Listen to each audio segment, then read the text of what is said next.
We have quite a huge program today, so I will make it a little bit shorter for my part, and then we had this idea with Leno. Leno is just checking if it's really possible at that time, but we wanted to go perhaps to the exhibition as a of Kurt Klagsbrunn, but more as a free proposition to you, and do it instantly after the first part here. I would like to talk to you a little bit with the educational stuff about this question of how doing an exhibition with those archives, and I think the collection is very interesting, the exhibition is very interesting, and as I asked you to have a little look on these meta-photographical aspects, I would like to come back to this. Okay, so let me make a little transition from yesterday, because we were talking yesterday about this question of witnesses, and I'd like to show you perhaps 3 works today related to this question of objects, and the first one is in between, let's say, the witness and an interior and objects. It's a work I have done in New York in 2002 in a very special situation, I would say. I will show you one of those images to show you a little bit what it looked like. It was a free work, but within a framework which was very interesting at the time, because you have to know that the military service for young people in Austria can be also made in another form. It's somebody who refuses to do the military service. He can take something, I would say, special and good for the society, let's say, and Austria has established since now 15 or 20 years several possibilities to work at the outside of Austria, let's say in special institutions related to the Second World War or the history in general to Austria. So there are people, young people working, for instance, here in Petropolis. There is one now who just arrived, a young Austrian of 19 years, who is working together with the staff here at the Casa Stefan Zweig in Petropolis. This is related to the exile years of the Austrian author Stefan Zweig, or other people. There is one in Auschwitz, there is one in Oradour-sur-Glane in France also.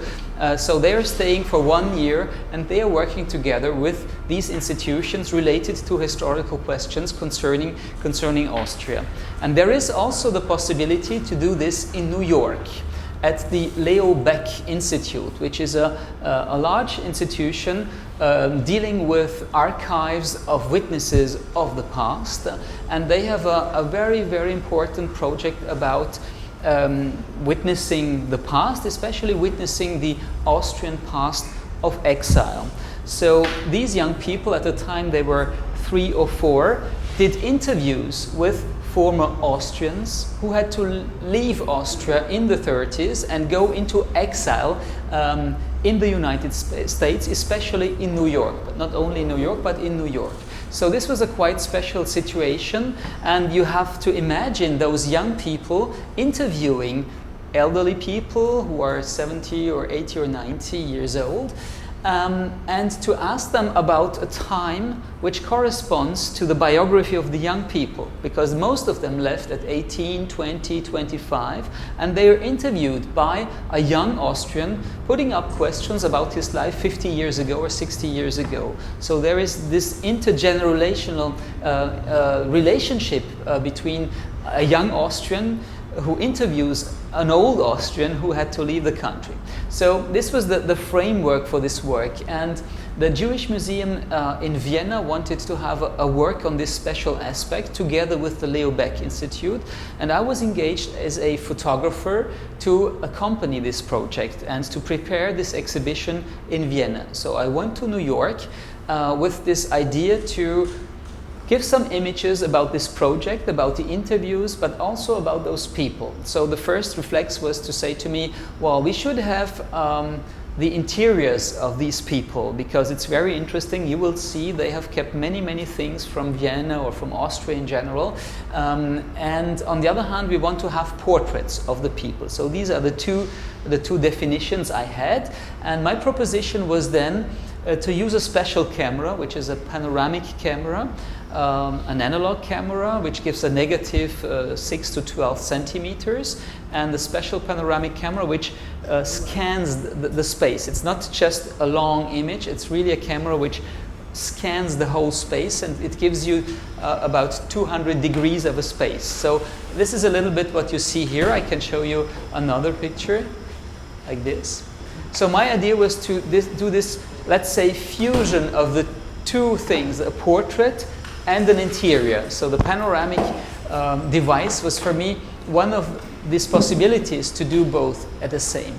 And there is a specific technical aspect of these cameras. I don't know if you're aware with that, but the objective is turning around, and if you have a long exposure, the objective is turning around several times, and this makes sometimes also long exposures for several seconds or even 30 seconds. So I'm a little bit in the same situation than yesterday with my panoramic portraits in the panorama, and as you can see it here, well, the original prints are really large, 1 meter to 3 or 4 meters.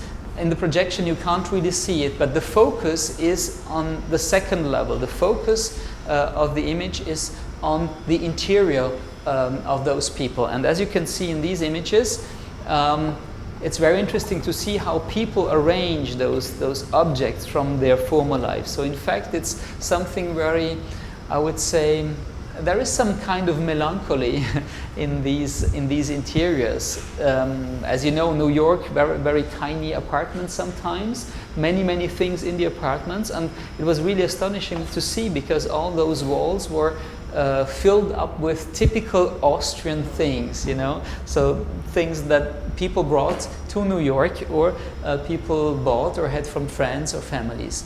So I went there. Had those pictures, the people were aware of this, so you imagine the situation.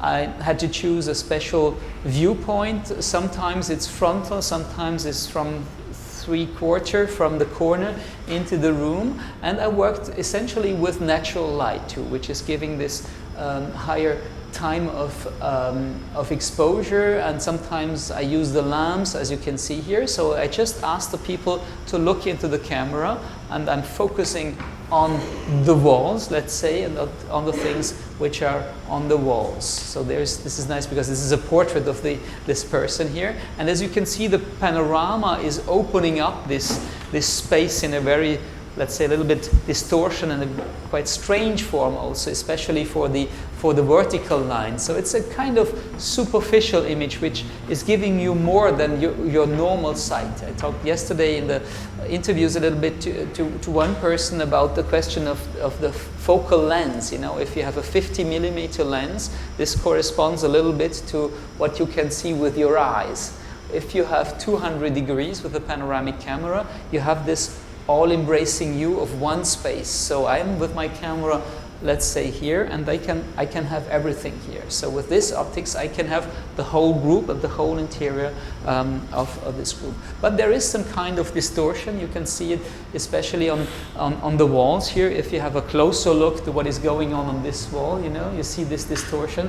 It's especially on the horizontal lines. The vertical lines are quite good when you're in the good niveau, but the horizontal lines, especially in the interior, give this kind of distortion. And coming back to this in 2 seconds, because this is very important then for the exhibition. So there was this taking photographs, talking to people, and I went there sometimes with those young people who already did the interviews, and sometimes they did the same day another interview or did the interview. So we were there for 1 day or sometimes for 2 days, and I listened to them. I assisted to the young Austrians to the interviews, and then I choose finally one of the rooms in the apartment or the principal room in the apartment, and we choose together this, let's say, situation where they would sit down or stand or keep quiet, and then I had a closer look on what is really in this interior. This was a very important situation in the sense that I had the time to listen to this person, and I had also the time to look. So during these hours of the interviews, I was having a closer look to the things on the wall, the furniture, and all those things. So this is very important to there also to take the time to talk to people, to be with them, and to have also their confidence in taking the pictures. In the end, there were I think 12 images, so it's called 12 interiors. Look at this image, it's quite incredible. This person has even painted his walls in black, and you have the impression to be in a private museum, in a private collection. It's quite incredible, and he was very, very, very funny. While some of those people are dead now, it has been done a couple of years ago in 2002, so some of them are now dead, and it's also some kind of visual archive of the project, but also of those persons. And I thought it could be interesting to show you this work in transition from the question of objects as, I would say, focalizing and also putting up things from the past and talking about the relationship a person has with the interior and with the special objects. Then the images were not independent as a free artistic work. This is a photographer, Pete Bash, very interesting inside also. Sometimes you have just very discreet Jewish signs here, but most of them left Austria already as very, let's say, assimilated Jews. As you know, in Austria in the 30s, most of those people were even not religious. They had to leave the country because the Nazi laws made them Jews, and they had to leave because of those new laws from Nuremberg from 1933 onwards. And as you perhaps know, Austria is being part of this big Reich from 1938 onwards, and these anti-Semitic laws are also against now all the Austrian Jews. So there is this, let's say, diaspora, very violent diaspora to those Austrian Jews, and most of them are, especially I would say the young people have this chance to make a new life in that sense, and most of them were quite successful in the exile years. And I think the story of Kurt Klagsbrun, which is here in the exhibition, is a little bit of the same story. Kurt Klagsbrun was 18 years old. He studied at the Vienna University, medicine, for 1 or 2 semesters, and then he had to leave because Jews were not allowed to continue their studies. And he came here as a young man, a very dynamic young man, and he used photography to build up a completely new life, which is another kind of exile in that stage of an age of 18 or 19. So there is this, I would say, paradox of a forced exile, a very violent exile, but on the other hand, most of those people were quite successful in their exile and did something with their life. So now they have different positions towards their old country, Austria. Some of them still love it, some of them hate it, some of them go back, some of them never go back. So there is this very complex question of a relationship to a country now from this retrospective, let's say, because they're interviewed 40 or 50 years after having left the country. And as I said, the interesting thing was the dialogue between the 2 generations, and this was giving really, really interesting things. The Leo Baeck Institute has a very open policy. You can have a look on their website. They have all these archives accessible now to work on these exile questions. And the exhibition we did then in the Jewish Museum in Vienna and in New York afterwards was based on a quite specific system, as you can see it here. I just took one image of this scenography of the exhibition because the interviews were part of the project. So my images were not isolated. It was not a free artistic work. It was really in the context of the working together with this project and together also with the museum. So it was also a quite complex story. The scenography, the architect, the people who did the interviews. So there were many, many people engaged in this process.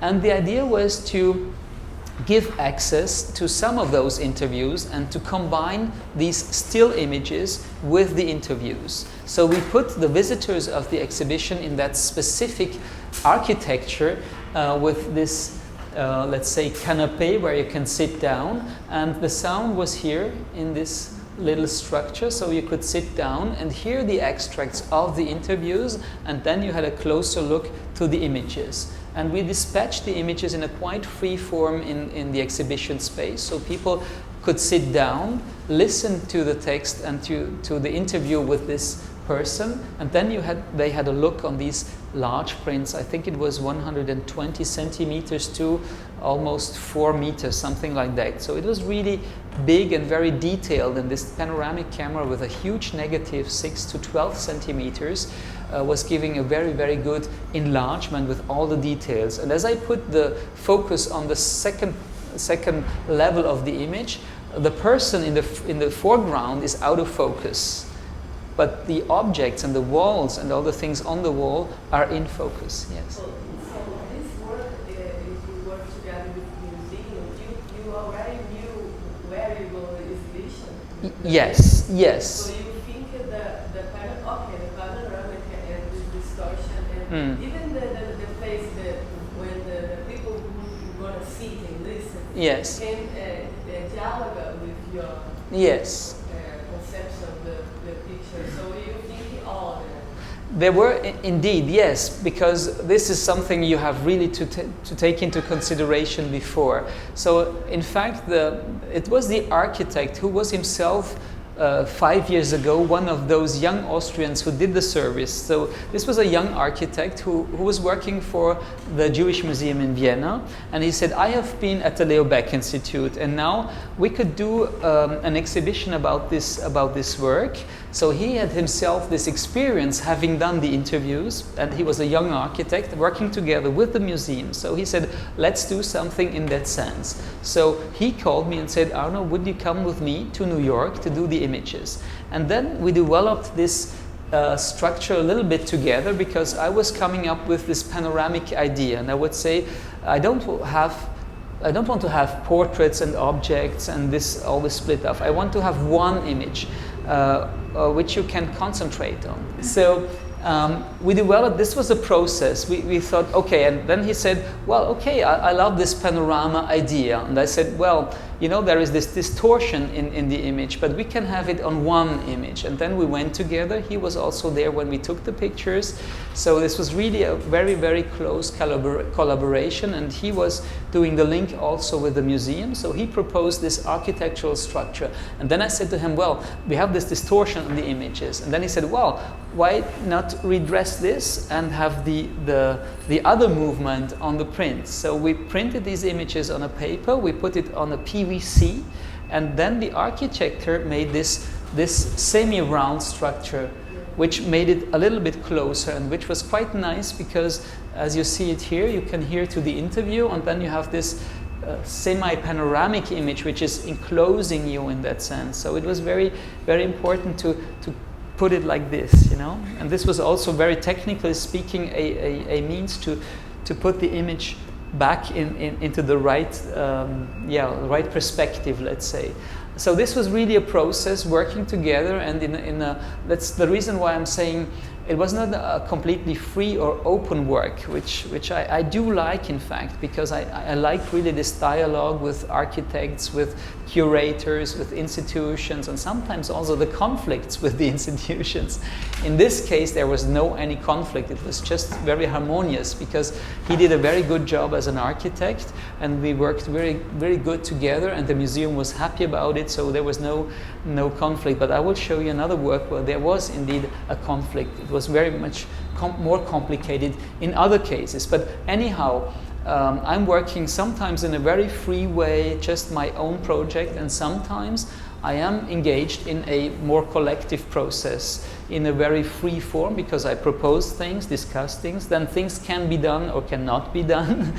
And sometimes these restrictions can be very good for your work, because you just can't do everything, and you have a quite clear framework of a budget, of money, of possibilities, of a room or of an exhibition space, etc., etc. So this was really a collaborative work with the whole team until the end of the process. So this was. How long did the exhibition stay at the place? In the Jewish Museum, I think 4 months, something like this, and then they put it to the Leo Baeck Institute to New York. So it was first in Vienna and then in New York, which was also very important for the whole project. We did a catalog too, in English and in German. So it was this dialogue between the institutions, the Jewish Museum in Vienna and the Leo Baeck Institute in New York. So it was very important to bring the pictures then back to New York, and people came and had a look on it. Little Black Also. Institution. Sorry? Little Black. Leo Beck, B-A-E-C-K, Beck, Leo Beck Institution. You can find their website in New York. Yes. I have a curiosity. I will speak French and Portuguese very short. Tout jeune peut avoir peut choisir entre le service militaire et une recherche, et c'est seulement pour les hommes. Oui. Aí eu perguntei se qualquer jovem pode escolher não fazer o serviço militar e fazer essa pesquisa, e se é destinado só aos homens, em geral. Yes, can I answer in English or yeah? So at the when Austria started this possibility, it was some kind of protest against military. So at the beginning, it was very difficult to obtain it, and you had to go in front of a commission, and you had to prove that your conscience was anti-military and everything, and so it was very, very difficult. And I would say the Austrian society wanted to avoid this, but it was possible. But it was very, very difficult, and sometimes it was refused. So it was I would say a struggle. This was starting in the 80s, I would say, so not from the 50s onwards. You have to know that Austria is a neutral country within the Western Bloc, but a neutral country, and we have to do military service, but only for young men, not for women. It's not like Israel. It's for young men, and at the beginning of this new law, it was a struggle. Today, it's less a struggle. Today, it's really accepted. You can almost freely choose this and say, I will do this. You can also work for a hospital. You can work, and this part is called Auslandsdienst, service in foreign countries, let's say. And this is a very interesting person who developed this in the 90s, when we had those discussions about memory and the role of Austria and the responsibility of Austria. He proposed this. He said, well, the role of Austria, which was always neglected in this war, we could react to that to send young Austrians to those places, send them to Auschwitz, send them to the Kaiserzweig, send them to Oradour. But it's how long?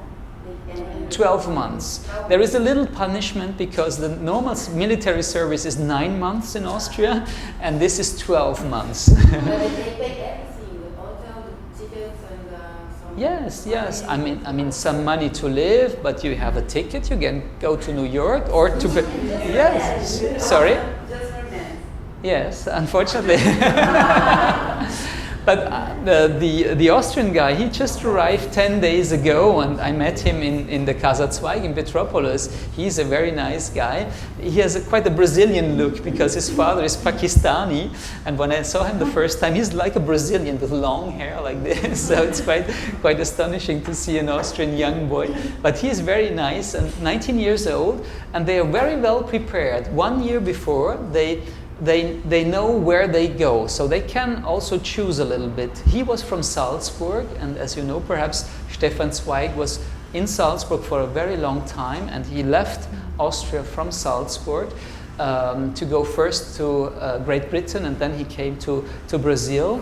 And this young man is also from Salzburg, and there is a Stefan Zweig Center also in Salzburg. So he wrote a work at school at the age of 16 about Stefan Zweig. So he went to the Stefan Zweig Center, and then he discovered that the Stefan Zweig Center in Brazil would also accept this. And then he wanted to go there, and 1 year before he was chosen, and he was prepared for this.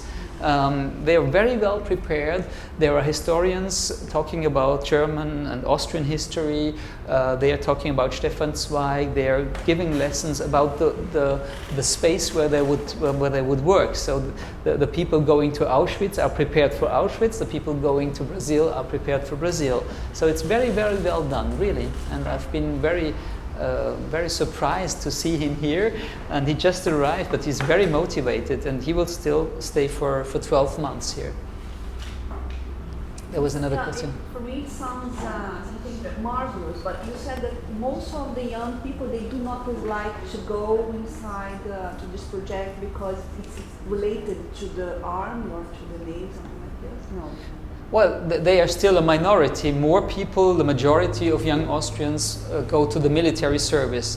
I don't have the exact statistics, but it should be something like, let's say, 80% in the classic military service and 20 perhaps in other services. But not all of them in foreign countries.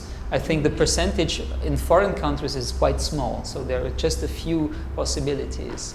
And when they come back, yes. they show something? They are completely transformed, I think. They have something to show? Well, in fact, it depends on the space. It depends really on the space, I think. Well, they have a working group together, and they have a Facebook site, and they have a special communication within the group. So they have to show what they are doing to the others. So they are very much connected, and the guy here in Petropolis knows what his colleague in Auschwitz does and the other colleague in Oradour does. But there is no obligation to have a result. The result is more to work together with the institutions. And here in the Casa Zweig, they are open from Thursday to Saturday. Oh no, Friday, Saturday, Sunday. It's just 3 days of opening. And he has to work, I think, 4 or 5 days, but he has 2 days for himself.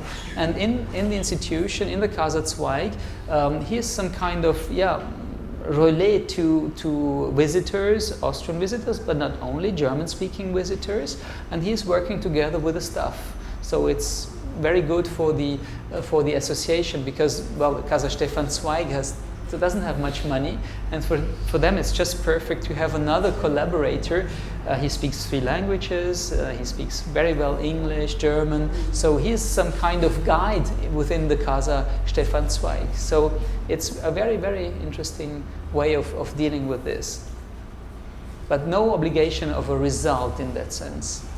In the Leo Baeck Institute, it's a little bit different, because they have developed this oral archives, and they say, well, this could be good to do the interviews for the Austrians. So in the Leo Baeck Institute, it's quite different to other spaces. And as you know, well, being a guide in Auschwitz is even more difficult to being a guide in Petropolis. So every space has the special preparation for the job they have to do. And it's also very nice for the institutions to have somebody else from those countries, and it has a secondary effect also about dealing now with young people. And this is really the result of the questions of culpability, of responsibility, of how dealing with this, and even at schools, how to deal with this in the school. And as Austria, differently to Germany, had this long time of amnesia. We were coming back to this in a very intensive form from the 80s onwards, and I think since the 90s the country is doing quite a good job, but 50 years there was just nothing, no responsibility. And the secondary effects of these actions are, I think, very, very good. And even on a higher level of working between institutions, I think it's very much appreciated now. Okay? Is this, just have a question, is this the same program of civil... Yes, Zivildienst, we call it in yeah. Deutsch, yes, Okay. exactly, yes, But then you Zivildienst. can also work like with disabled children or... Exactly, or something. exactly. Civil service, I don't know how to translate it. Yes, you can go to hospitals, schools, young children. It's very important, and today now it's a paradox, because, well, I've heard that without those people certain services couldn't survive. They are getting more and more important now. Even it's only perhaps 20% of the young Austrians, but in certain services in hospitals they just need those people. It's quite crazy now. For a long time it was refused or very difficult to get in, and you were looked at somebody anti-military and as no good Austrian, refusing military service. At the beginning it was quite tough. Now it's really accepted. I was only related to Brazil, but I don't have myself not to think about what happened in Brazil in the dictatorship. The military is going infiltrating people Yes. in cultural areas, and Yes. they're saying bad news about what was being done in other countries. Yes, yes. So I don't know if in a way it's also sort of control, I don't know. A control? Yeah, I don't know, yeah, maybe, I just from all the story that Brazil went through, I can't help myself not to relating. Yeah. I mean, well, Austria is a very problematic country, but we are now a democracy and it's not a dictatorship. No, it's infiltrating different areas. well, I don't know if there is a It's positive in a way. I think in Brazil also as a democracy, I think we could use more of the military force if we didn't have all the remaining memory of the dictatorship. Sometimes you can think, okay, they can do some good for society also. It's just mixed feelings about it. You have mixed feelings about it. Well, it's not military. You have to understand that they are not sent by the military. There is a commission, and they say, you can go there. So there's no any military implication. No. It's not to go to the military. yes, it's the refusal of military. So they never touch to any soldier or military hierarchy. Well, it's an official, they are sent officially by Austria, and if the Austrian ambassador is here at MAR like 2 days ago, she would meet the civil service young guy. So there is a official aspect in this, but it's officially in a democracy and not in a dictatorship. And those people especially are not controlled by military. No, on the contrary, it's refusing military, but doing something special and doing something good for the society, which is for them more useful than having an arm. So it's coming from a pacifist idea, but it's much more today because it's really spread in different areas of the society, and it's accepted. So, well, I mean, control, there is, if you're paying your taxes, there is a control on you too. So yes, they are controlled, but I don't think that there is anything really negative about this. Yes, I did the same thing, yes. I refused it, and at my time it was quite difficult to refuse it in a hospital. But no, it doesn't. It didn't exist at my time. I would have done this, but it is just great, you know. I would have done this, but it didn't exist at my time. Yeah. So, but you could, what you do? In a hospital. In a hospital. Okay. Yes. Okay. Second part, I would change. I would stay in the United States, but I'm staying with another types of objects, and this is quite a contrast to what I was showing in the first part. This is a work called Plan Américain, which is a little bit difficult to explain, but you know it. The Plan Américain is a special way of framing somebody. It's like the gun, the Colt included. You know, it's this the half of the body. I show you one image, and then you can see what it is related to. And it's also an allusion a little bit to the word plan, having plans. So it's a double play with the word of Plan Américain. This is a very free work. I came up to a very special collection of specific objects, but not personal objects, more souvenirs of a, let's say, very important historic event, which was 9/11. I show you 2 or 3 images to explain it a little bit to you. 9/11, as you know, produced many things, but produced also many souvenir objects. And I came up to this collection with a French person who was living in New York and who has made a little collection of these souvenir objects.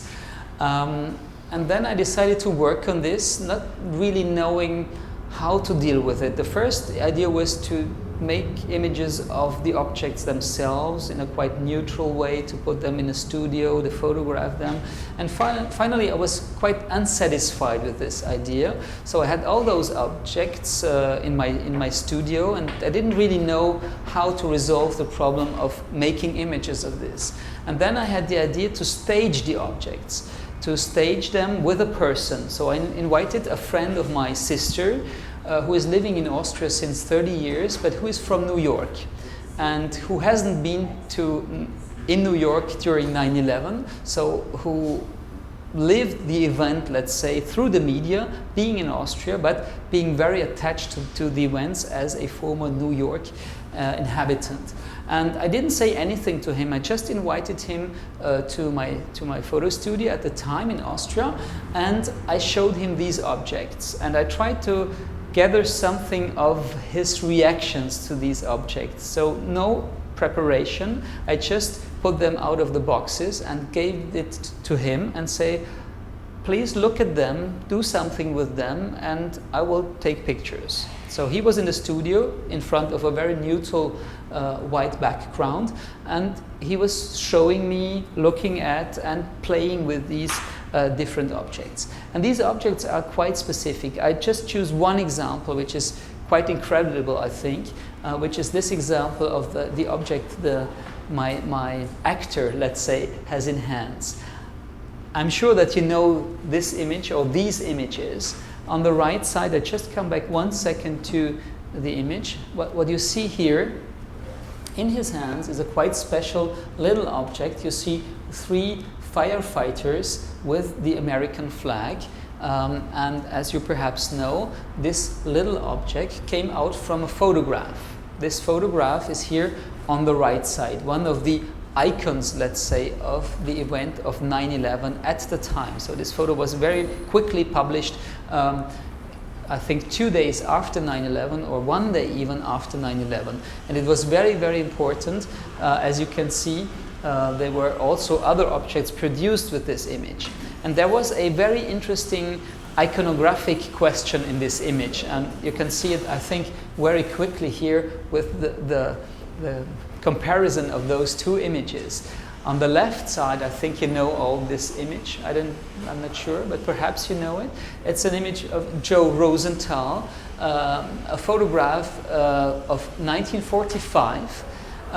Very famous because this is also a staged photography in a certain sense, because Joe Rosenthal was documenting on an island, Iwo Jima, the end of the Second World War between the United States and Japan.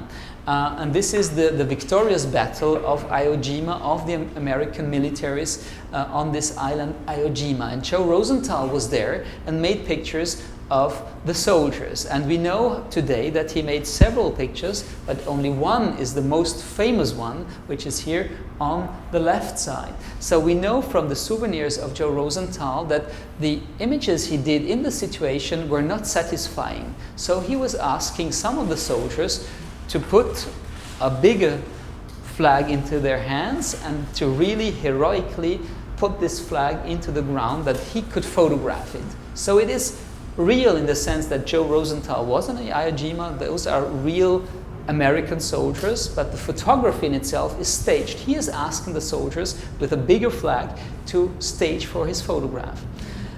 And this image is very important, and as you can see it here, there is some kind of fusion, iconic fusion between the old image of 45 and the new one here on 9/11. So this is something very interesting going on, and I think for me it was quite clear that I wanted to work on this aspect, which we call in French, with this quite complicated work, inter-iconicité.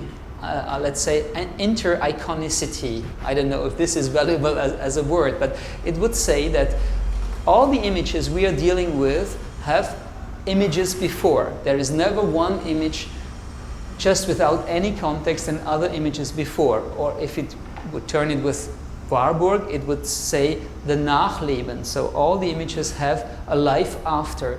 But if you have a look on this image and on the success of this image, there is a reason in the iconography of history. So I think that this image had a huge success because of this image. Because already with this historic image we had cornflakes and other objects. So this is a very, very important and very, very famous icon of an American victory of the Second World War. This is the image for Americans, the victory about Japan. Yes. The right one, the one from the right, is spontaneous, you think? So this is the big question. Because in Spanish we have a term that is hypoimagen. Yes. Yes. Hyper Hyper image, or Hyper, yes. Yes, hypo and hyper. Yes. I don't know. There is the famous Che Guevara last picture. Yes. Counted down. Yes. Shot and Like a Mantegna, he is on the. There Yeah. are several paintings of Jesus. Exactly. Exactly. And I think this is an example of that. But in the case of Che Guevara, the photography was not spontaneous at No. all. And No. in several cases, with, I don't know, the last meal of Jesus, and there are plenty of photographs remain that. Exactly. Exactly. That's my question. Do you Well- think that's spontaneous? Well, this is very difficult to say. I can't really answer that because I didn't talk to the photographer. I don't know if he said anything about it. I don't know if it was, perhaps it was in between. It was perhaps unconscious in that sense, you know. Sometimes even our way of dealing with, or even taking pictures, I think this is very, very important, and we are at a very important point. If we are taking pictures, we always think that this is my image, I'm taking this picture, you know, it's a new image, I am doing this. But our way of taking pictures is cultural, profoundly cultural. And even if you put this question to yourself, did I make this photograph because I was thinking of something actively, or my unconsciousness made me pay attention to this? And I'm coming back to the question of yesterday. Our Western culture, civilization, Judeo-Christian world, let's say, especially for Europe, is making us images in a certain tradition. And I think the example you give is exactly in that tradition. When those journalists are invited to photograph the dead Che Guevara, the photographer, I think, is a little bit thinking of this Mantegna tradition of the corpse laying on this table. Then it's used from the CIA to publish the image to say, well, he is dead. This very, very dangerous guy is dead. So it was some kind of proving the death of somebody. So the media use was perhaps a little bit different to what was going on in the head of this photographer. So I can't really say if the head of the photographer is very conscious about this, but I can say that the success of this image is certainly connected to the success of this image. And this is very interesting because somebody in France wrote a very interesting book about this. He had a closer look on the front pages of the journals in the United States the 2 days after the event. And he found out that the whole iconography was based essentially only on 5, 6, or 7 images. And everything in the same world. There was those explosions and the flag. So he had this, I would say, even typology of images of representing of 9/11, which was quite what's cliche, let's say. And so the unconscious is certainly making something with this flag. And as you know, the American flag is very important in the American society. And I think something could work in the head of the photographer when he did this. So I think there is anyhow a connection in the media, and it's related to our conception of images. And you have this phenomenon in all the successful media images. Think of other icons. When an image is that successful, this always will say that there is something behind, and it's related to a very long cultural tradition. We have also Manhã with the drapeau. Exactly, yes. Exactly. The Soviet flag in the Reichstag. Yes, the Soviet flag on the Reichstag on 45, many flag histories. So in general, I think these examples are very good to be aware of this question of our internal images and our cultural images we go ahead with. But in this case, it's even more complicated. And what I found very interesting, I should have put up this in more detail. Perhaps you can see it. Have a closer look to this object. I don't know if we really can recognize it. I don't have a close-up to it. But there is something special with this object. Sorry? They have the same look of the soldiers, not The position of firemen. the yes. Yes. It's a fusion of both images. Oh. Yeah. Yes? So there is this gesture of planting the flag, but they are firefighters. So they are the firefighters of 9/11, but they are also the soldiers of 1945. So the souvenir object is making a fusion of those iconographies. So it's the proof that those images come together and that it's clearly connected. So I can't say if in the head of the photographer it was already there, but I can say that the American society in producing those objects is clearly making a fusion of those events. And when you go to the historic context of 9/11, it's very interesting because the American society was looking at all the images of Pearl Harbor, because as you perhaps know, the famous Pearl Harbor trauma of the American society was in 41, 2001, 41. So there was this jubilee year, and we know today that the American media, newspapers and television stations, the media in general, were showing for 1 year, the year of 2001, all these images of Pearl Harbor and of certain images of flags and all those iconographies. So this is quite special because when 9/11 arrives, the American society had seen for a whole year all these remembrance images of the Second World War. So there is a very, very close connection to those events. And it's very easy to understand, this is also the question of victory. Can we stay victorious towards this 9/11 event? And you know all the things going on with Bush and politics and everything. So it was clearly a new war against America. And the relationship between Pearl Harbor and 9/11 was clearly expressed by photography, but also by objects. So I was going ahead with this and looking at especially those objects who fusioned different historical layers. So there were T-shirts, there were newspapers, there were different kinds of things. I worked especially with this iconography of the fusion of the firefighters with the flag and the American soldiers of the Second World War.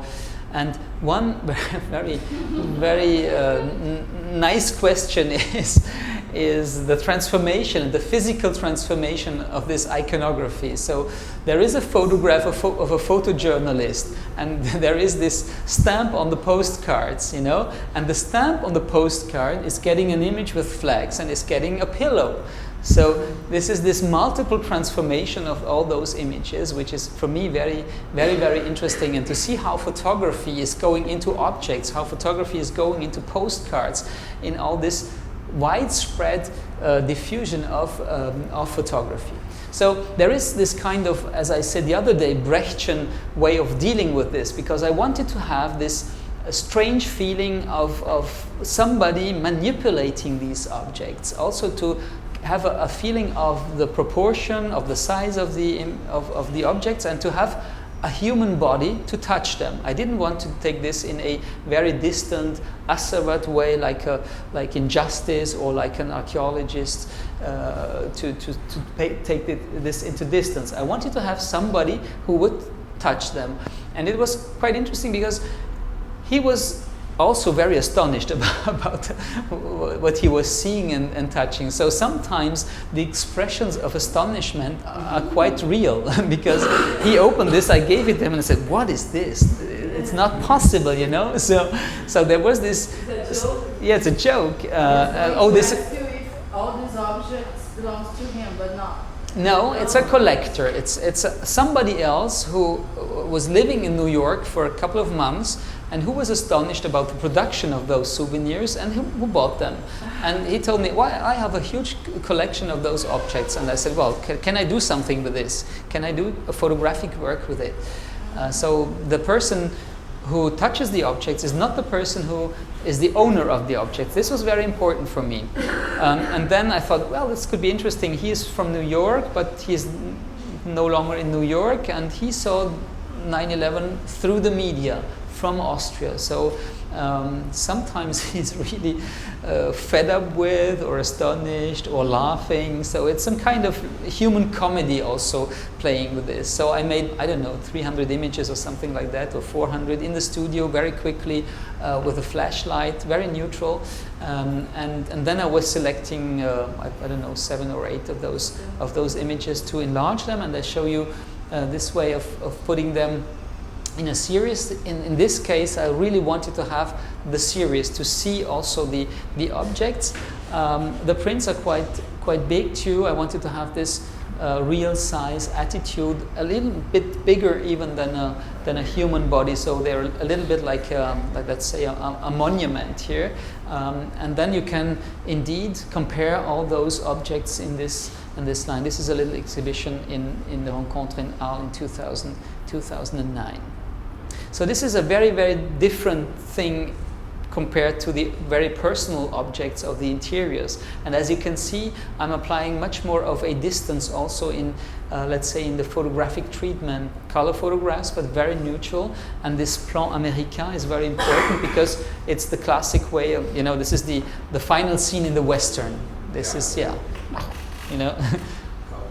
Please. I'm thinking here, is it important for you the story of this man that's an expat, that is from New York? No, not really. Yeah, because we don't see this. No, you can't see it, and you don't have to know it. I think for me it was important in the process because I was thinking of somebody who could do this for me. And this was also a coincidence because I knew him, a friend of my sister. I didn't listen. What's important for you? It was important for me, but not for in the process. It was important to choose somebody who would correspond in a certain way to this. So I thought of friends, I thought of people I knew, I thought of actors. I was thinking of who could be the person to do this. So then I thought of this person who was a friend of my sister. I didn't really know him, but I knew that, and he has a very strong American accent after 30 years in Austria. So I didn't really know him. I saw him two times or 3 times at the house of my sister, and I thought he had a very good expression also, and I love this face and this body, and I immediately thought, oh, he could be the person to do this. So it was important for me in the choice of the person, but it isn't important to know who the person is. So it's important and not important at the same time in this way. So this is a quite deliberate choice. But then I tell this to you because I try to explain my work in this situation, but I never write it down or tell that in that sense. Yes. Do you believe in physical in that sense? Physical? We call it like here in Brazil the appearance to play a character. This. And the other question is, I see that most of your works, you don't interfere too much with the reactions, like when people work at the balconies, the other work, you just give slight interaction. Yes. Just, okay, stare, don't move, but you don't say, you don't direct the person. So is it something, I don't know, what do you think about this? Because there's a huge history about that in photography. How do you deal with that? Yes, I think this is quite different to what I've shown yesterday, because here there is a real work with him, and indeed I haven't been that very clear about this. Sometimes I tell him, please look into the camera, or don't look into the camera, or hold it a little bit higher. So there is a collaborative work with him, not in a very strict sense to say 1 millimeter left, 1 millimeter right, but I am flexible with my camera. I do it in the hand, no tripod, and I'm turning around. I'm in a studio, there is this white background, so I'm quite flexible and I can move. And then sometimes I just say, stay still now, I move a little bit. So in this case, there is more work with the model. It's more staged than in the panoramic work, because in the panoramic I want this freezing of the person. So I tell them, please just don't move. And from that point on, I would do nothing more, let's say. And in this case, I'm shooting with a digital camera with a look directly on the thing, on the person, and I see exactly what I'm doing with my camera. In the case of the panorama, as I told you yesterday, once the film is in the camera, you don't have a viewfinder, so you can see what is going on. Here I can see what is going on. So there is much more control in this case than in the other one. But this really, in my working methods, I adapt my method to I would say my idea or my project. It's always, this is something very important to realize. There are photographers who are always working in the same sense, and who try to develop their own, let's say, style. So you would ever recognize William Klein, or you would recognize this or that photographer. But there are other photographers who much more adapt the camera and their methodological questions also to the project. And I'm more on this second side. One of the most famous photographers I was working on was Walker Evans. And we know that Walker Evans was able to, on one hand, use a hidden camera in his jacket to photograph anonymous people in the New York subway in the 30s. And on the other hand, he could use a huge, large format camera, 20 by 25, to have these incredible images of facades in the south of the United States. So and then he could make something with a middle format camera, because he was interested in the movement of workers. They are just passing by, and he's staying there from his belly with the camera and photographing them passing by. So he always adapts his project, or the means of a project, to the project. And I'm more on this side. I never really try to work with a special style, let's say, and I try to achieve a method less via stylistic questions and more by contents questions, or my attitudes, context questions, or my attitudes. So, but this is a very important question, and I think this is a question you put also to yourself. Am I trying to develop my style, let's say, and do I have my print mark? Or do I try to have a closer look to this or that project and go ahead with the project? Lights. Yeah. The lights? Very simple, 3 lamps. The light here is a little bit special because this is the éclairage, but flashlights, yes. Diffuse flashlights, studio flashlights. I'm in a studio here. This is a studio situation. Very, very precise images with studio, 4 flashes, left, right, behind, 1 frontal, soft boxes, completely neutral. Do you think you are creating one more? Sorry. Do you think you are creating one more layer for the story of these icons when you make this kind of project? One more layer? Layer to these icons. Something more. Oh yes, sure. Always. I think I'm putting one more layer to the panoramic question when I do the work.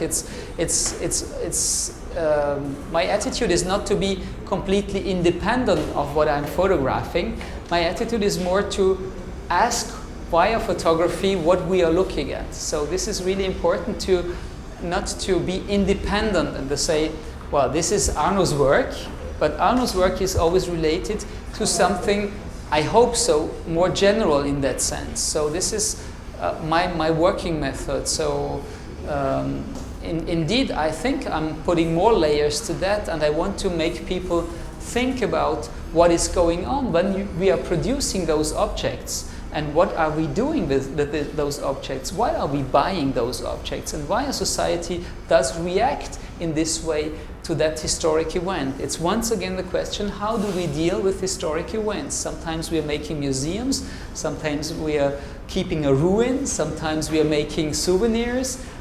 And so with the years and years, I think I'm looking more and more on all those different things, and all together they are turning around the old question, how to conserve, how to talk about, how to deal with historic events, how to deal with memory and history. So it's very different in the approach, but profoundly it's the same question I'm working about. And and then putting more layers to those questions. So indeed, it's right. Yeah.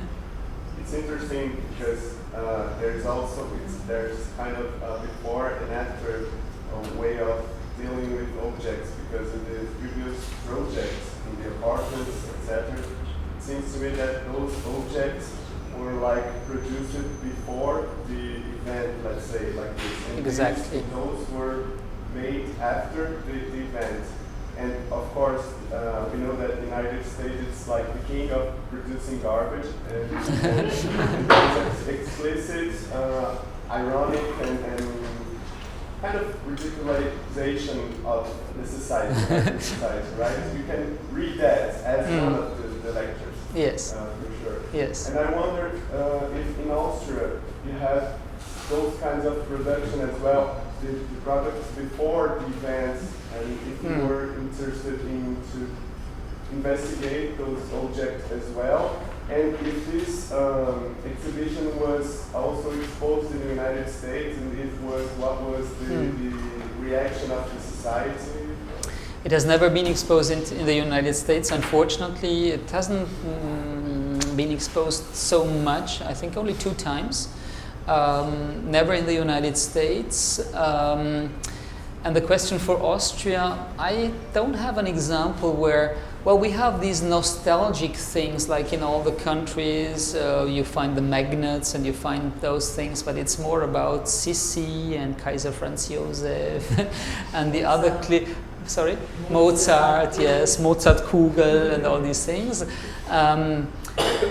Really, I don't have any other example in that sense where one event could create so many things. And this is just a small collection of one person. I think there are thousands and thousands of those souvenirs produced by the American society.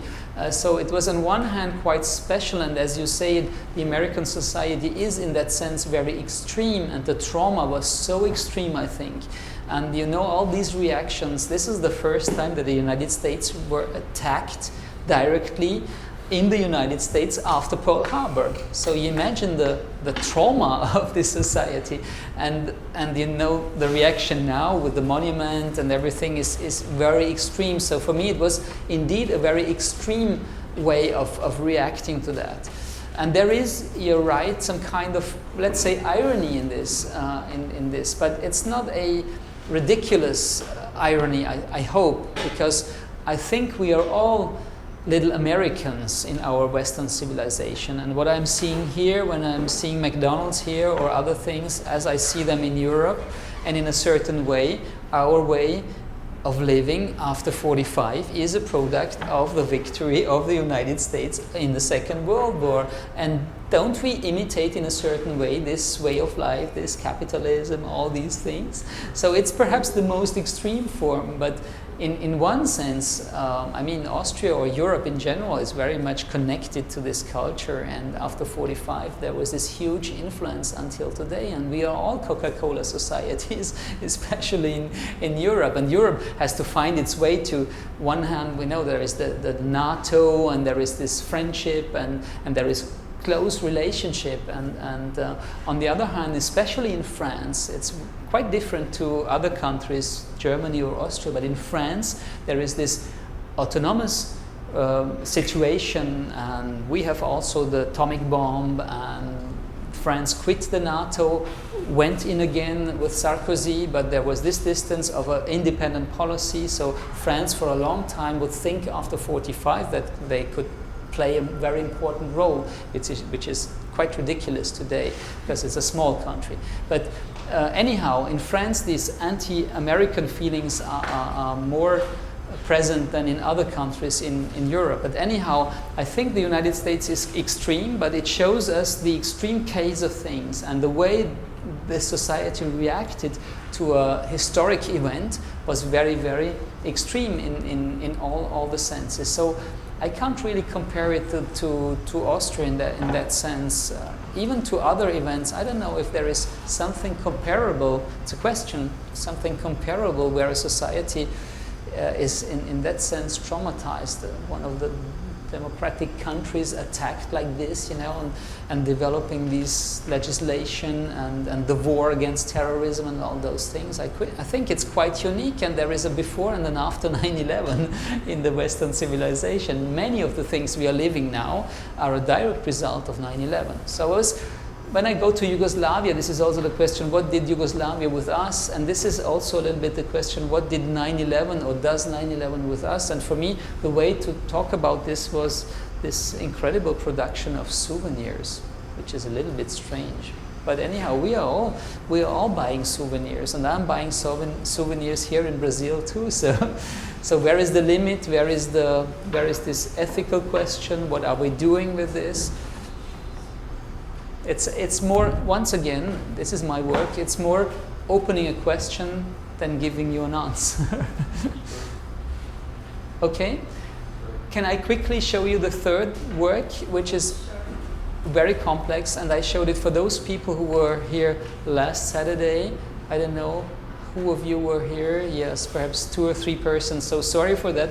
I'm coming back to this work I did about looted objects in Vienna, because I think it's a third way of dealing with objects and also dealing with conflicts with institutions. So this work is called Inventarisiert, which is also a little word play with 2 words in German. Inventarisieren, to make an archive, an inventory, and arisieren, which means to loot, it's an euphemistic word used by the Nazis to Aryanize things, to make them, to change the property, which will say nothing else than steal objects from the Jewish population and to give them to Aryans in a very simple way. So this is a whole legislation putting up in 1933 in Germany and in 1938 in Austria against the Jewish population, and it's the beginning of, let's say, the Shoah, because there are no more whole rights for everybody of Jewish religion or getting Jewish via the Nuremberg racist legislation. And then the first step is to take the things away, the second step is to push them into exile, the third step is the Shoah and the concentration camps, etc., etc. So we are in a very complex context of a very, very strong historical questions. We are in the year 2000, 1999, 2000, in an Austrian context, which is quite difficult because that's the time where the right-wing government is accepting a coalition with the extreme right-wing party at the time, which is very much connected to the Nazi history in Austria. So we are in a quite hot period in Austria, and I am invited to make a work about a special collection of objects. These objects are stolen objects from Jewish Viennese assimilated families and conserved in what we call, in French it's mobilier national. I don't know exactly the word in English. It's an institution, an official institution founded by Maria Theresia in the 18th century, which was the court, to collect furniture and to collect furniture for interiors. This institution does still exist. I don't know if you have something similar in Brazil, but it's there to show the typical Austrian furniture and traditions, and it's also there to lend these objects to official institutions like embassies or other institutions, to give them furniture, to have a table, to have something. So this is this special institutional context, and this institution discovered, let's say, in the 1990s, in a huge discussion we had in Austria about looted artworks and about looted things in general, they discovered in their own collection these objects who were the objects of Viennese families, which were stolen in the 30s, and then after 45 lent to other Austrian institutions, in this paradox to first steal these objects from the Austrian Jewish families and then to present them as typically Austrian furniture. So it's a quite difficult situation. And the second difficulty is connected to the attitude of the museum and the collection, because they want to give back those objects to the descendants of the families. And they say, before giving them back, we want to have a photographic work on our collection. And precisely, they are contacting me because they knew that I was working at the time on these historic topics. And they said, well, you're completely free, you can do a work on this aspect. And I think today that they were thinking that photography would be the perfect media to do it, because photography is able to show something, but also to show the absence of something. And I think they had also in their mind that I could photograph those objects and then they would give back the photographs, give back the furniture and to keep the photographs. So the photograph could be some kind of substitute of the object which was going out of the collection. So this was a very, very complicated situation, also in the perspective of giving them back and contacting the families to find the families concerned by this action and then to give them back. So this was a very difficult context, and within the institution there was already some kind of, let's say, conflict. How to deal with this? Should we open this up? Should we make this exhibition? Should we give them back? How can we give them back? How do people react to this? Because, and this is the important question, these are not artworks. There is not much value in these objects. Let's say not much money value, but the personal value is very high. Because you can imagine, let's say, a Brazilian family, a phone call from Vienna, and on the other hand you have Madame Bartha, who says, well, I'm the director of the Mobilier National, and we have found this machine, or we have found this object from your grandfather who had come to Brazil in 1938, who was exiled, and you're the grandson of this Mr. Weiss I'm inventing, and this Mr. Weiss, and we want to give you back this little object. You can imagine what this does with the person on the other end of the telephone. So this was also very, very delicate and very complicated and very disputed also, because also from the outside many people said, well, you're doing this to have good conscience now. You will give this back and then it's done and it's just leaving, and this is a way of a very, let's say, not very courageous way of dealing with this. So there were critiques and there were discussions and all those things. So I was in the middle of these discussions with my camera, and I was trying to find a way to deal with this object. So I invented a protocol how to photograph these images, these objects, and how to deal with this question. So my first reflex was to go to the inventory and to see the life of these objects, to really see what has happened to this object.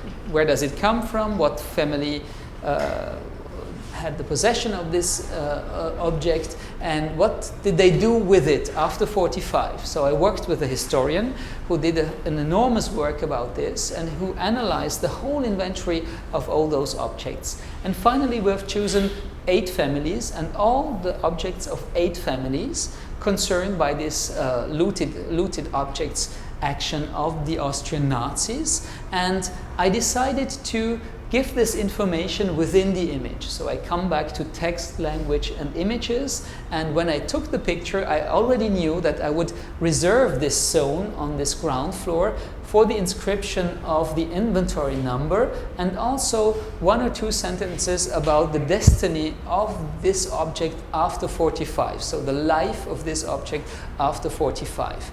So I'm deciding to work in the basements of the institution.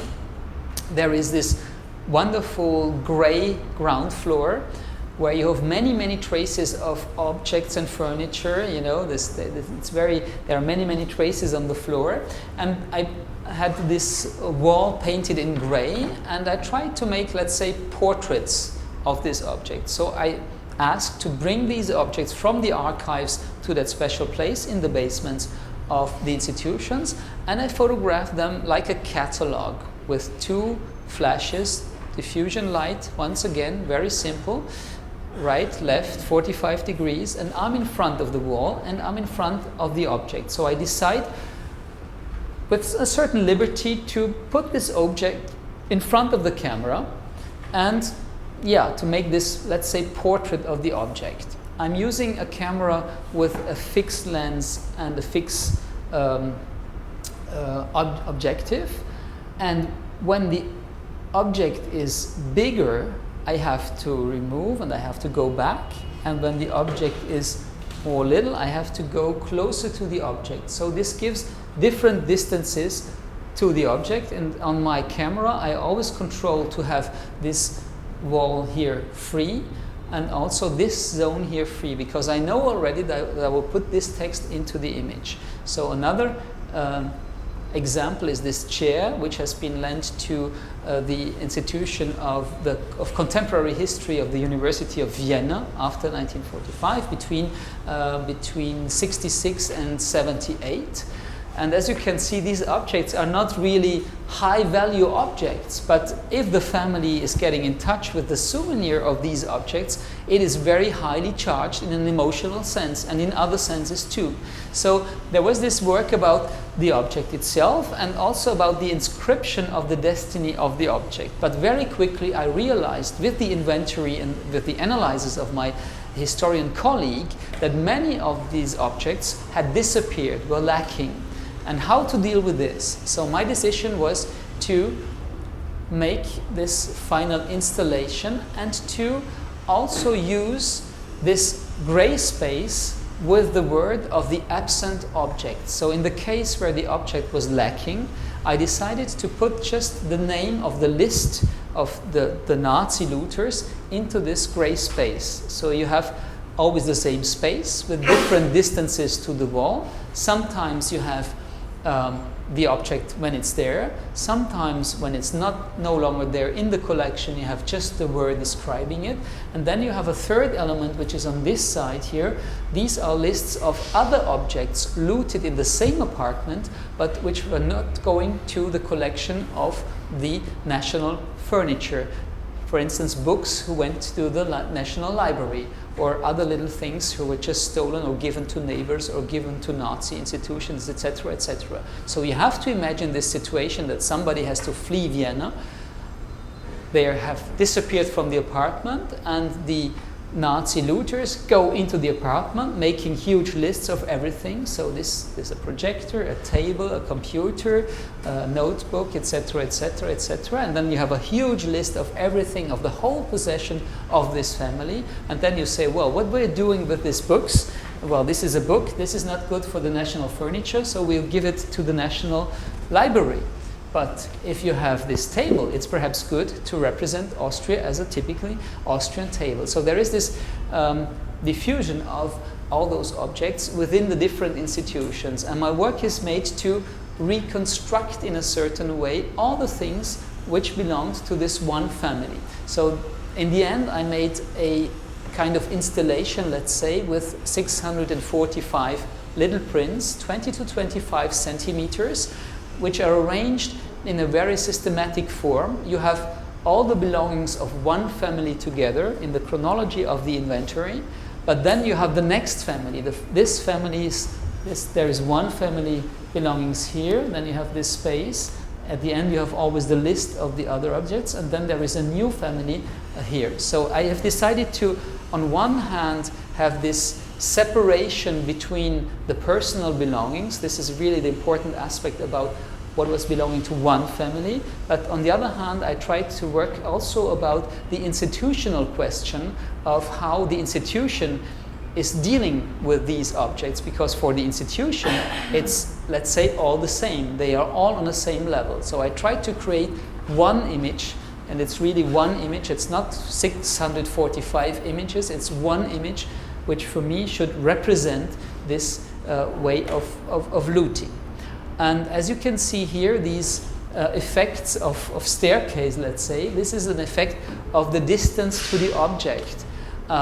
When I have to imagine a disappeared object, if it's a big object, I have to go back, and I'm trying to photograph the empty space in imagining this, let's say, furniture.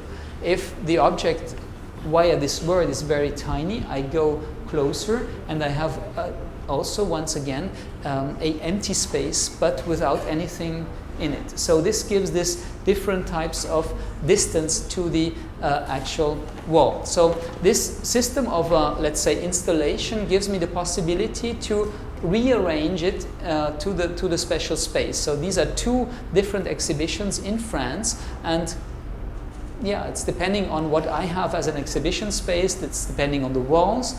So I always keep together this principle of having one family to another, but it can be on 6 rows, it can be on 5 rows, it can be smaller, it can be bigger. Always keeping these prints. These are lambda prints on aluminium, just directly put onto the wall, into another context, in let's say an art museum, and also with the context of the French aspect of this looted art, because as you perhaps know, all the concerned countries, occupied countries during the Second World War were also concerned by this looting action, and there were millions and millions and millions of furniture and of objects stolen to all the Jewish families in all the occupied countries. So almost all the European countries are concerned with this question. But the nice thing here was that the installation was close to other practices, also to dancing or to other artistic practices. You know, the same system here, always one family against another, and it's some kind of,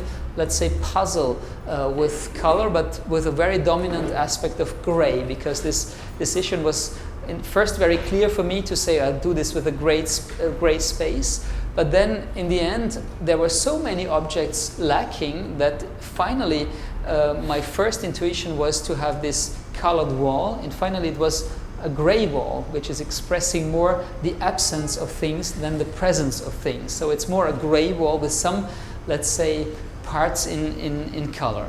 But those white space? Yeah, this is, you see it here, this is a white space in between, so the system is very simple. Contre-collage of a lambda print onto an aluminium plate, and then I'm just using the scratch system, you know, the scratch system. You can glue this on the wall and on the plate, and it's giving you a small distance of the plate, which is just 1 millimeter. It's very thin, but it gives you a little distance from the wall. So it's directly put on the wall with a scratch system, and there is this device I had developed with 2 centimeters to have the right distance in between the images. So the installation takes a couple of hours too, let's say 2 or 3 days for the 650 images. And this is a special device just to be in horizontal and vertical, but there is a 2 centimeters space which gives some volume and which makes you differentiate the different images. So the white space. This white space? Yes. Well, this is a white space coming up with the decision of the rows, because let's say one family has 96 plates. If you're dispatching these 96 plates on 4 rows, or on 5 rows, it can be finished here, or here, or here, or here. So this white space is coming naturally with the question of the number of rows. It could be in 2 or 3 rows, and then this white space would be different. Sometimes there is no white space at all, so the next family is just starting here, but you would recognize it with the signature and with the archives number. So as I said, the interesting thing in this context was that this was a special thing, a very nice project from Xavier Leroy, who is a very famous dancer, and who had asked, this piece is called Retrospective, and he asked several of his dancers to re-dance from their souvenir and from their body souvenir, things they had done 10 or 15 years ago. So they were there the whole day in the exhibition space, and they made some repetition about things they did 10 or 15 years ago. And Xavier Leroy called this retrospective, which was very interesting because it was a work on the memory of the body of the dancers. Do they still remember what they did 10 years ago? So it was really interesting in that tension, in that context too. And then we had this possibility to have also, let's say, first of all, the important thing was the translation. We talked about this the other day, language translation. So once again, people said, well, they wouldn't understand what is written on these plates because it's in German. Even if Austrians use sometimes specific French words in furniture, but in general it's in German. And then we had this discussion once again how to translate, how to propose this to the French public. So I decided to make this wallpaper which people could take away, and one translation of all the inscriptions of these plates, which was quite huge, very, very, very small on this one piece. And on the other hand, it was also for me the occasion to express another layer of temporality, because you can see here these gray zones.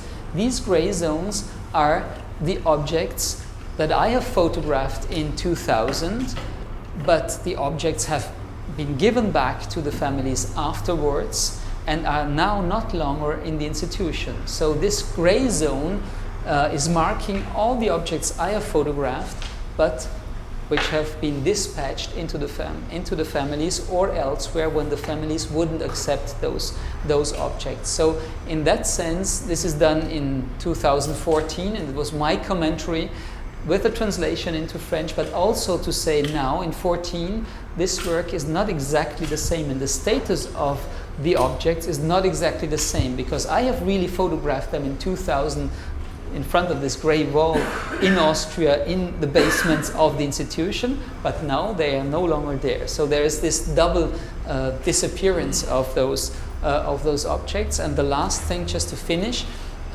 was a projection of these same images. And as you know now, I always try to reconfigure the work. And at that time, I was in contact with a French writer who has written a very interesting text about her grandparents coming from Poland to France in the 30s, and she was in this text. The whole text is like a small theater piece or a monologue. It's only consisting of questions. She's putting up the questions she never had to ask or could ask to her grandparents and to her parents, and so the whole work is a monologue about and with questions. And then she contacted me, and she knew this work, and we tried to find a collaboration for a special evening in the Centre Pompidou. And then I was thinking of this and of the inscription of the special context, and then reading her text, I was realizing that the world she was describing of the grandparents and of the parents in the 30s was completely corresponding to this furniture. There were Austrian families on this side in Vienna. The other ones were Polish families, but it was in a certain way the same universe. So I showed her the work, I showed her my archives, I showed her all my images, and then we decided together to make a projection with a lecture. So she is reading her text, 45 minutes, and I'm going back to the origins of the work, let's say, because I did it in analog photography, slides, once again, transparencies. So the act of photography was on transparencies, and as you know, transparencies have this property also to be projected. These were large or middle format transparencies, 6:6 with a Hasselblad, and I just put them in frames and put them in a Hasselblad projector of middle format images. And I was the person who projected, like in an old cinema or like in this situation of projection with the sound of this huge projector which was making and I projected some of those images, and I took away all the information I put in the Austrian work and went really back to the simple, let's say, photographic act, the nude, simple photographic act. And the image which was at the time in 2000 a support for making prints was now a support for making a projection. So she was reading this, and at the same time I was projecting some of those images. 3 different kinds of of dealing with the life of objects. So you understood my way of organizing the week. We're coming from the spaces, going to witnesses, going to objects, and tomorrow we'll quickly finish about phantoms and the life of images themselves. And I have no more energy here, so it's a good moment just to put up questions. Yes, please. During the course, I was wondering that questions that I always had on my mind, if you are Jewish or not, but I believe that... I'm not. Not Jewish. No, I'm not Jewish, but I'm really concerned about this question because it's an important question for Austria and in Austria. And to give you more secrets, and to tell you a little bit more about this story, there is indeed a Jewish museum in the region where I am born, in the western part of Austria. It's a very little town, I would say 10,000 inhabitants, and we had, and this is really very close to where I'm born, and we had there a Jewish community until the 1930s. And in the 80s, 90s, there was a huge project to create a Jewish museum without a Jewish community, because the Jewish community has been destroyed or exiled. And I, as a very young student, as a very young man, was working with them. And I was discovering all this story, and I was completely in the, let's say, at the time we talked about, with the English expression, dig where you stand. Dig where you stand. This was one of the methods of historians at the time, will say. This is also what Paulo Herkenhoff here says, dig where you stand. Look what it is in front of you. This is the old slavery harbor in front of you. So do not look at Hitler in an independent way. Look at Nazis here in your own village. So this was very important to, let's say, to change the historic perspective and to change the work of the historians. To say, you can also find in a micro history something of the big history. So this was very important for me, and this Jewish museum and my work for the Jewish museum was very, very important for my evolution, because there was a very young director, female director. She was only 27 years old, and she came there, and I think most of those elderly men thought this director would be a young woman to manipulate, and it was quite easy, but it was the contrary. She was just incredible, and we had many, many works together, and there was something very important going on for me in that sense, because you have to know that in the discovery, let's say, of this Jewish tradition in a micro sense, there were two different approaches. The first one was, we could call this horribly philo-Semitic, to say, oh, we had a Jewish community here, very nice, and wow, this is exotic, and we had this, and we should preserve this, and we should make a religious museum about Jewish history in that region, because we have this too, and we are very tolerant, and we want to revive this, and etc., etc. Yeah, I'm exaggerating. But on the other hand, especially young historians at the time, with the methods of dig where you stand, found out, for instance, that the mayor of this town paid himself the deportation of the last Jewish person of this town. He said, if this person will not go to Auschwitz next week, I will pay it. And he paid. So you have also this extreme thing, and you have those young historians who said, well, you can't look at this in this naive way. You should have a look on this from the viewpoint of the Shoah, from the end of the story.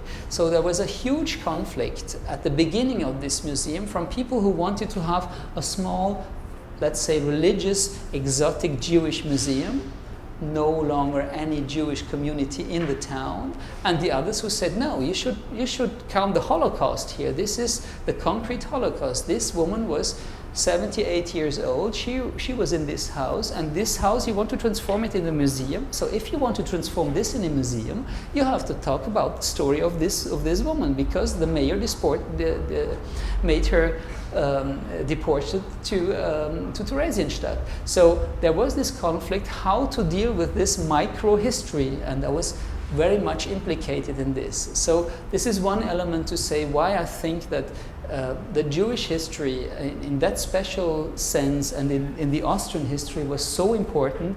And without being Jewish, I was feeling really concerned about this, also about the society discussions. And as I said, I think Saturday, the most political questions in that time in Austria was the politics of memory.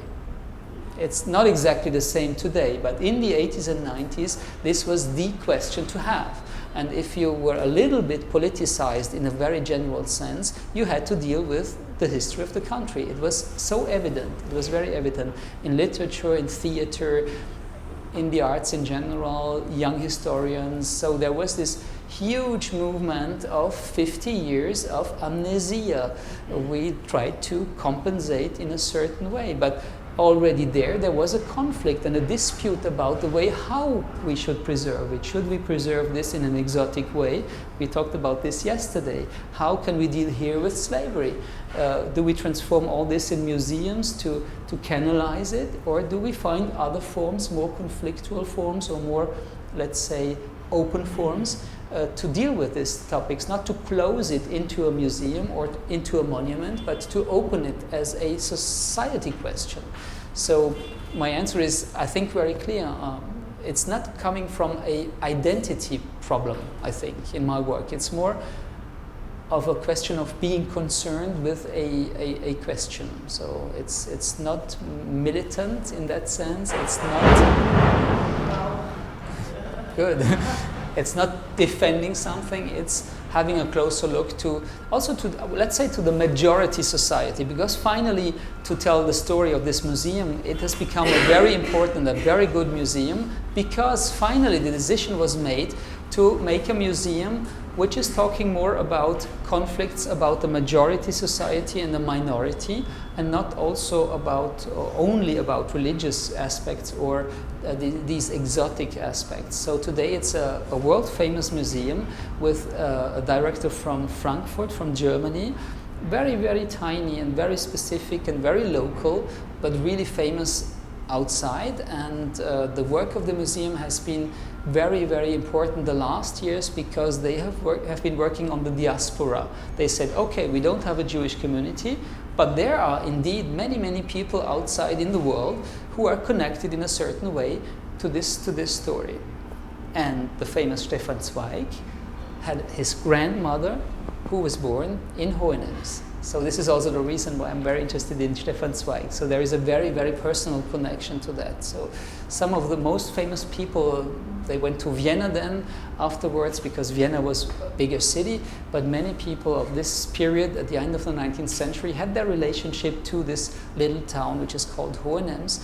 And this was very interesting for the museum to have another, let's say, another form of community, which is a worldwide community. I think there are 1,000 people now connected to this story. They are living in the States, in Brazil, in Argentina, I don't know where, and they sometimes come to Hohenems and want to have a look on what is going on there. But the community now is not a identity community or a religious community, but more a community of people being concerned by their grandparents or parents or their families with that question.